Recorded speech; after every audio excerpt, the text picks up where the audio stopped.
So in this video, I'm going to try to show y'all an idea I had for a better way to do an Ohm's law experiment, where we can look at actually look at two practical applications, and use the computer data logging there with Logger Pro to speed along the process for most of the data logging there.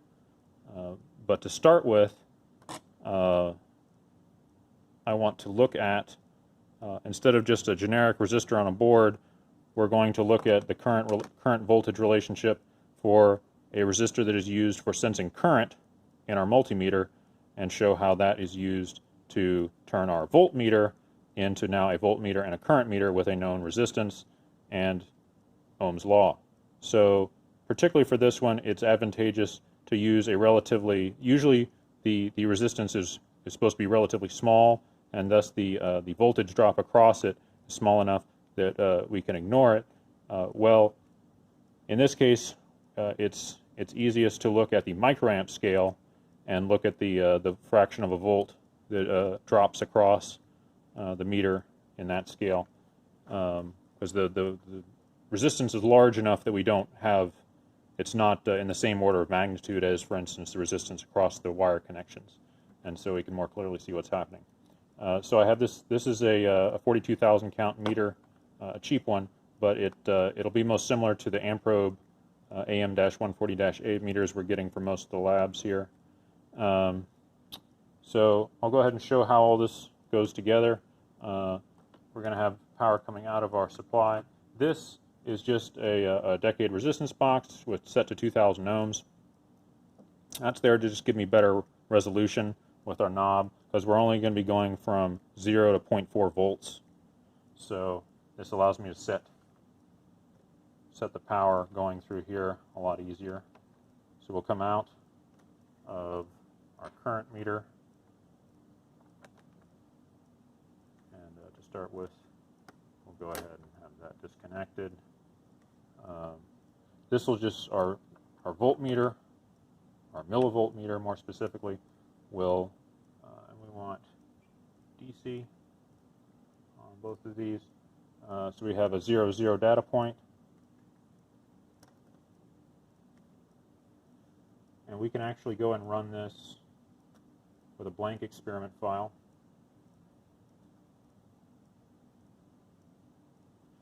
The setup's pretty easy even from a blank file. Once I've figured out the details here, we'll go ahead and give ourselves a little more room to work on our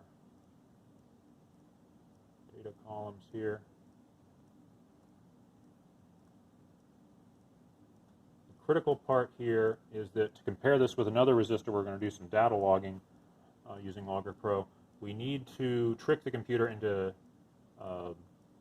having two columns with the same name, which it normally doesn't like. So what we're going to do first here is we'll go ahead and name this current with a capital C, which will be what it tries to use for the default name for the current from our current probe we'll use in a minute.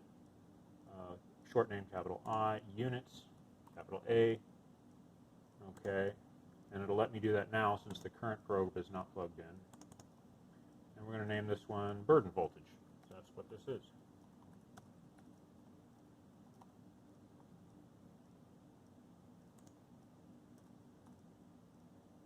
Short name volts, units, E. Okay. So we got a 0, 0, and now we'll go ahead and we'll adjust this up. And I'm going to go ahead and put a milliamp on here, or 1,000 microamps.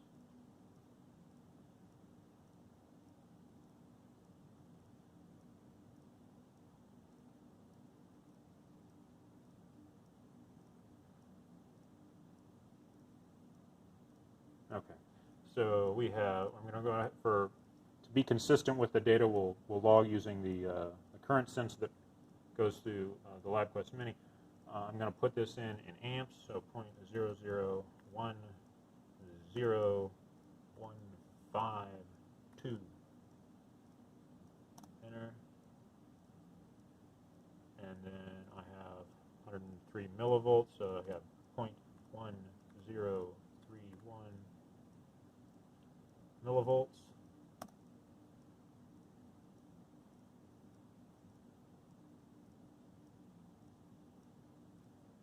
And I have 0.00201119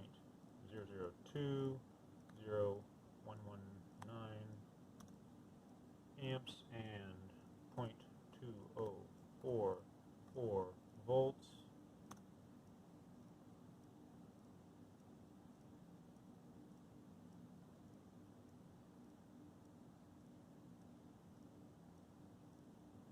And I have 0.00300100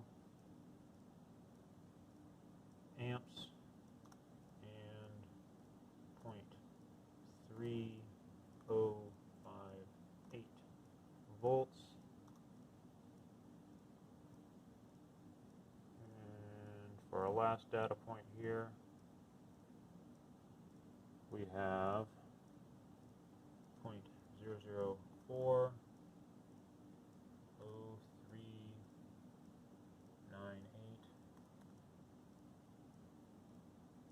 and 0.4104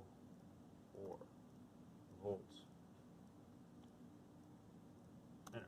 Okay, so now we can go ahead and just auto scale that, and you see we have a nice linear set of data like we're hoping to find, and we can do a linear fit on it, and we get a slope of 101.6 volts per amp, so we know it has a 100 ohm current sensing resistor there. And we can measure this directly. We can take this out. This is the only data we're going to collect using the meters in a powered circuit. We can go ahead and show how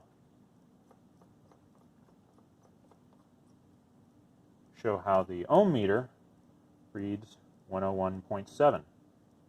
So we'll get very good agreement between the two different methods, and we also get to see here that the ohm meter is figuring that out by applying a small current, in this case just shy of 300 microamps, and that allows it to, since it has a voltmeter and a current meter in here, it can go and calculate the resistance using Ohm's law. And this shows how the reason why you cannot measure resistance in a powered circuit, or even a circuit that's still hooked up to a power supply that's turned off, because that is also another path the current can flow. So that's all the data we're going to collect manually, and that allows us a lot of time to collect some automated data. So we're going to compare that, since a lot of students might want to see how does the slope change compared to if you change the resistance. How does the slope look qualitatively? How does it look different? So we can go and get this out of here, and we'll go ahead and we'll put power into this resistor here, and we'll come out of the resistor, and we'll go into our current meter, which needs to be on the ground side of the circuit, and we'll go back into our supply. And then we have a voltmeter here. It goes plus or minus 10 volts, and we need to make sure we have the ground lead at the same potential as our current meter, which is, by the way, a 0.1 ohm current sensing resistor.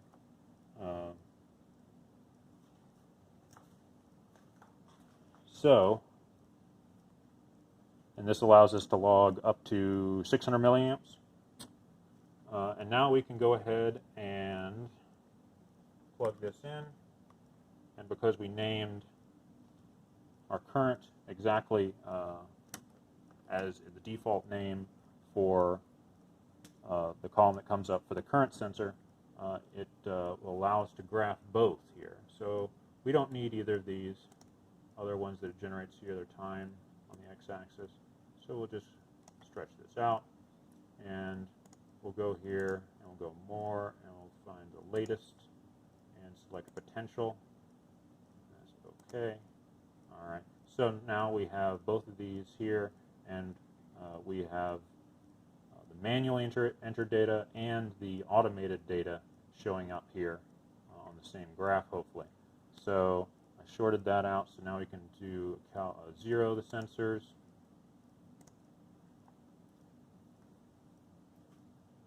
All right. And now you'll see how much easier it is to log the data here this way. So I have everything set up. We'll go ahead and we'll hit collect.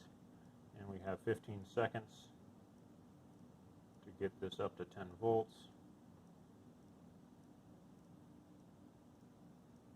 We don't want to go past 10 volts because the sensor will stop reading correctly.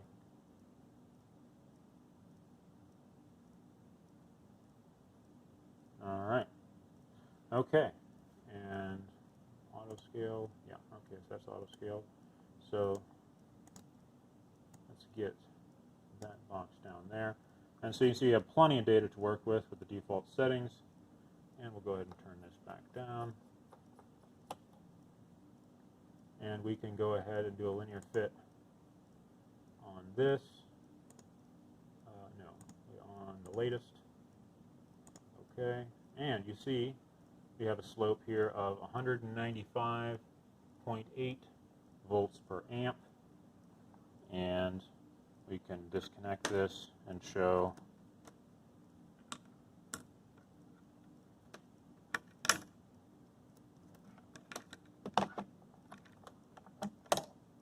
what it reads on a voltmeter,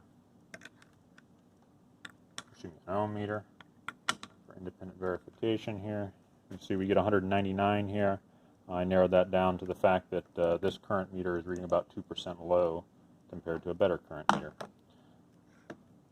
at least down at the bottom end of its range. So with seeing how easy that current collection is there, we can now go and look at some more complicated situations like light bulb. And here we can go ahead and plug in here and here,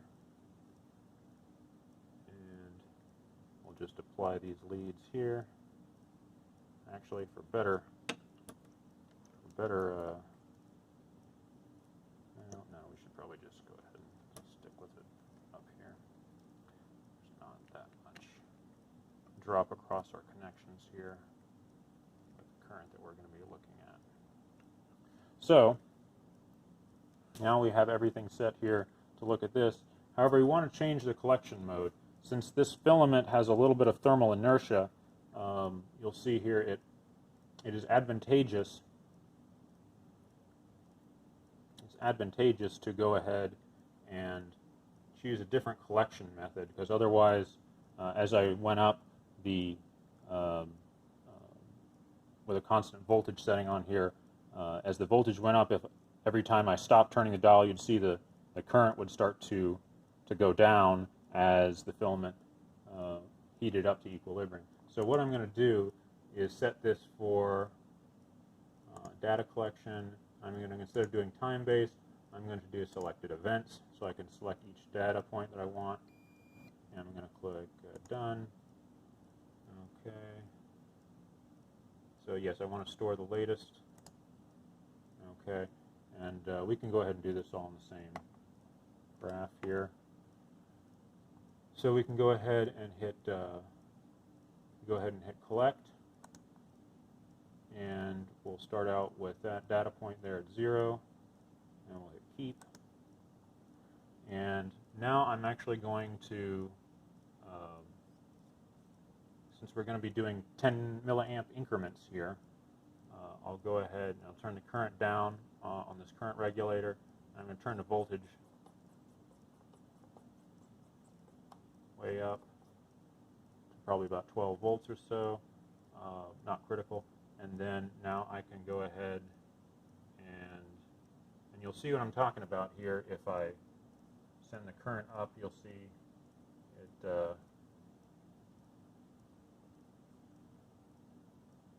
a little bit of delay, and so So I'm going to set this to 10 milliamps there, and I'll go ahead and hit keep.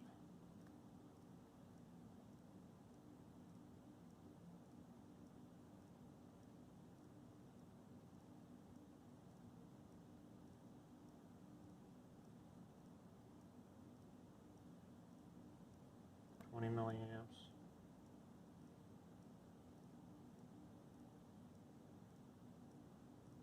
30 milliamps, 40 milliamps,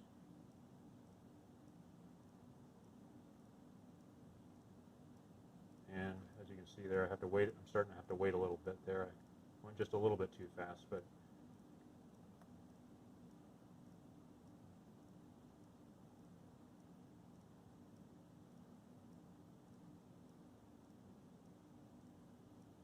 so yeah, you want to make sure to tell the students to wait until the voltage stabilizes. 60 milliamps.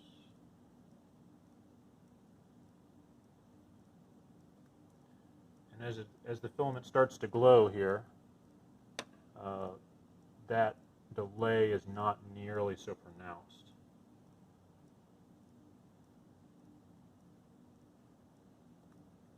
And so you can go a little faster now. Once we get up to 60 milliamps or so, it starts becoming a little less tedious.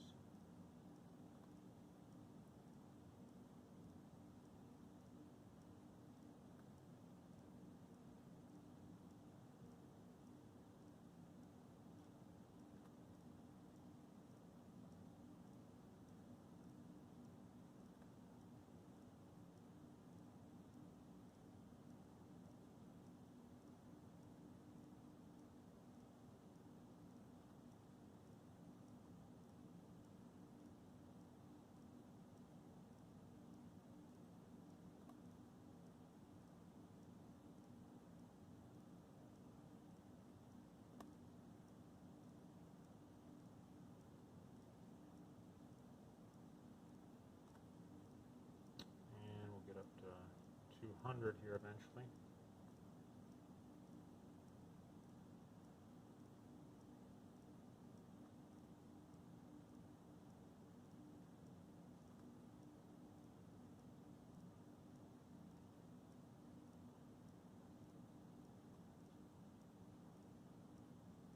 And with this particular bulb here, we can get up to 200 milliamps and 9.9 volts. And, yeah. Okay, so we're done there. So we can go ahead and click stop. And so you can see the whole curve there. And while we will not have a whole set for every class to use, so we'll go ahead and set that power supply back the way we had it there, with the voltage zeroed and the current up a little bit, and use it as a constant voltage from here out. We can now compare this and show that this, while it is a not an ohmic device, it is made from tungsten, which, like most metals, is an ohmic material. And if we do not let it self-heat significantly, it behaves and follows Ohm's law. So go ahead and store the latest run, and we'll go ahead and show. This is a similar model light bulb that I removed the glass bulb off of. I actually went and tediously stretched out the filament for better cooling, soldered on some leads, and submerged it in a jar of mineral oil and put some connections there so it's somewhat sealed. And we can go ahead and look at the same thing here and show that from 0 to 200 milliamps, we can go ahead and put this back into time-based collection now that we don't have something that's lagging behind. So we'll change this back to time-based, and the 10 samples per second and 18 seconds fine. So now we can go go and actually hit, we can go all ready to collect, and you'll see here that now the curve looks quite a bit different. So I can go up past 200, and as you see here, now we actually have a nice linear graph. We can actually even do a linear fit, and let's see, is that the right one? Yeah. Now you can see it's about a 6.6 ohm or 6.6 volt per amp filament there if we keep it at constant temperature.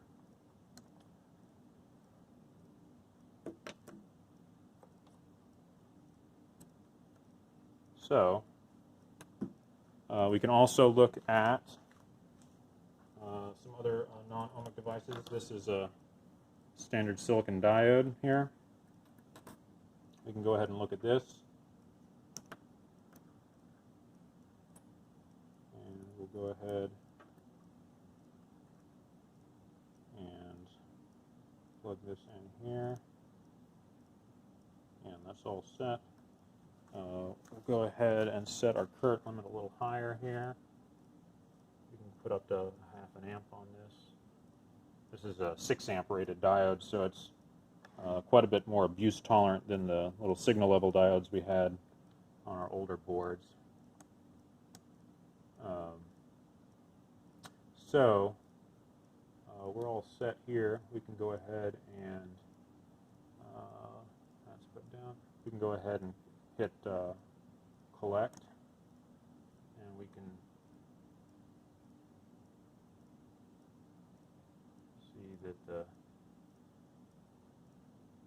characteristics are quite a bit different. And we can go ahead and trace it back here. Okay, so we'll go ahead and manually range this since we have a bunch of extraneous data left on here.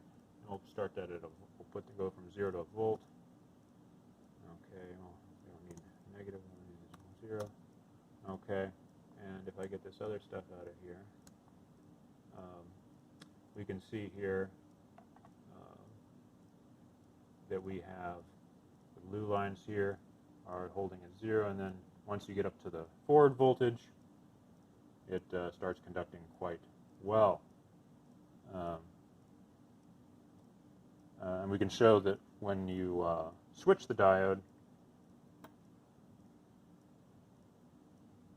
it does no such thing, and current will not flow. So we can show that here. We can go ahead and hit collect, and we can see the current holds at 0 regardless of how much voltage. So I got the full 10 volts there and no current. Oh, stop here. And we can recover that data by going back and undo collect. And let's look here. Let's go ahead and put that at 0.01, enter, and put this at 0.0001, enter, and go back up at 10, and you see here we have essentially 0 current flowing. And if we have enough time left, we can go look at something that does not follow any good law. We can look at, this is a field mapping board that I tried to use some conductive carbon-filled epoxy to bond on washers over the silver paint, where the silver paint was wearing away due to being very fragile, where the thumb nuts were tightened down on it. So I thought this was a good application. Unfortunately, the conductive epoxy didn't turn out to be all that conductive, and it actually doesn't follow Ohm's law either.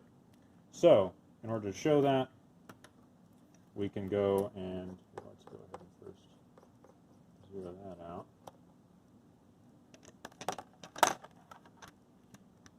go and see here, if I go and take this dual banana, it works as nice handy set of probes here. I can go and look at it on a multimeter and see what its voltage, or excuse me, what its resistance might be.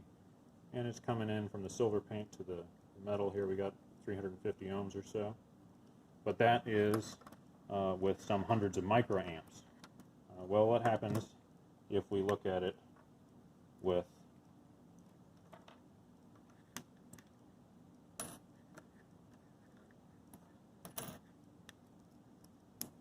more voltage across it? Well, we'll see that things do not behave quite so simply. We can do that very easily here. I'm going to hold this on here like so, and I think everything is in order here.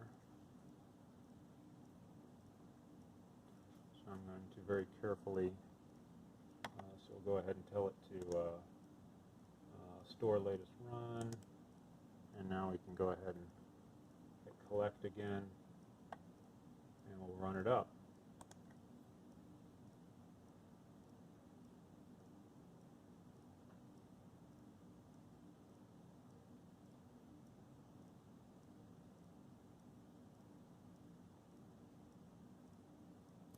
Okay, I started to lose my grip on it there. Stop, but we can go ahead and now auto scale it here. And now we have a new curve. It's getting a little crowded here, but you'll see we have a new curve here where these lines here, where we went up to 0.1 amps at about 8 volts or so. So now we can see that 8 volts divided by 0.1 amps, now that works out to 80 ohms, which is not all that close to what it was when we were putting not 100 milliamps through it, but more like 100 microamps. Our resistance, calculated resistance, varied by a factor of 3 or so there. And so that's just a little example if you want to show something that just doesn't really behave in any predictable, explainable, orderly fashion at all. So I think this shows a way that we can, inside of 30 minutes, show an application of Ohm's law, how a voltmeter turns into a multimeter with current and with resistance measurements, and then compare that to a 200 ohm resistor and show how the slope doubles there, and then look at some devices that don't quite follow Ohm's law or don't follow it at all. So, there you go.